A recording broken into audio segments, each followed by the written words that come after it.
Isuro eh. So, man. Good morning! Welcome back sa YouTube channel. It's me again, Simpleng Bisaya. So guys, mamahuli ito guys. Muot ka dyan guys kayo. First time din ako magluto og okra bang ipatong sa kanon. Ipatong sa kanon. Kaya gidalhan mi sa sister-in-law gahapon daw kanang naikuan, okra. Na, namuot man ko guys kayo. Dapat din ta siya, kuhaon to siya sa pagkaluto. Tsaka ako magibasagdan kaya unjaran haunon og. Unjaran na haunon maghukad na kong pamahaw. Nya tanaw guys ang nilata. Pero okay ra gyapon guys, lami gyapon ang okra we. Gipatong ra na ako kay kining ipatong ra na ako sa kanon kay kining pagkasadsod na ba. Eh dali ra man jud sa maluto. So ko naghuna-huna dai nga ug dugay dai sa haunon, mura siya masubrahan og luto, ma-overcook siya. Ug mao nahitabo guys, mura siya na overcook. Di kay mura overcook to siya. So, mamahal ito guys. Ang sudan is buwad, okra, kapang okra, ug sabaw sa kamunggay. Okay? So, mahal ni siya itong sudan guys. Ako ra usa diri akaron kay si mama mo tapos basak. Mo gitawag dugay man igutom man ko. Naginami na gusto okra guys kay dugay na ko kag okra sa. Si Junior pag manapod sa kaon kay na siya gihatod. So nilakaw mas Junior sa ni kaon siya sa Joe. Unsa si mama wa pa pud gitawag sa basak, ang tawag tos basak wa pa man. So una ko kaon kay igutom man lagi ko.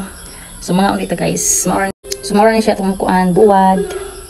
Kanang kuan buwara guys. Ako imbutangan og kamatis. Pero may kamatis o po kapat og kamatis. So imbutangan siya kamatis bitaw. Di ba lami ka dyan sa butangan kamatis. Ang favorite ko ng buwad is aning haul-haul.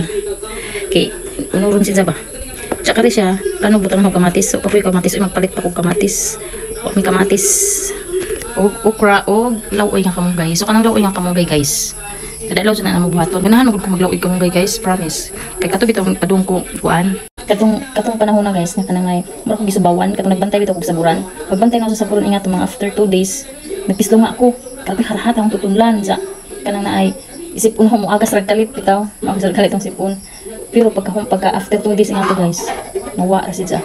Sa unang kuyawan ko ba kay ko patay kung makakuha ni si punon jud ako dito kun si punon di ko jud ulian kay sa una lang sa dito ko ulian si punon huna mo ang tanda ko mga herbal ragod kasi herbal kami mo andan dito pubhong ni wala kay hibong lang kasi nahibong lang guys kay nawa ra siya guys for the first time na kanang kuan pisto nga ko nga after 2 days nawa ra siya basta kada buntag mi naginom ko basta kada buntag mi maglaga o kamunggay kada pamahaw jud mi maglaga o kamunggay so lami kay higop sa sabaw ug kanang kamunggay lami kay kaunon. Sumuuro ko siya guys, murag kanang naay obserbahan lang na ako, obserbahan lang na ako. Sige ra mig laoy ug kamunggay sige kaon ug kamunggay sige higop sa sabaw sa kamunggay. Murag paminaw jud mo murag nakadugang siya sa lakas sa immune system kay ano. Nawa ra jud bitaw guys. Ana ito na to murag adun na jud ko buni nga to pero nawa ra siya. Tungod sa kamunggay jud mo siya. Magulain kuan, magulain sa may lain ng kaon. Kamunggay kay daghan sa benefits ang kamunggay. So, tungod sa kamunggay guys, salamat sa Ginoo nga doon. Gusto nga nawa ra jud siya.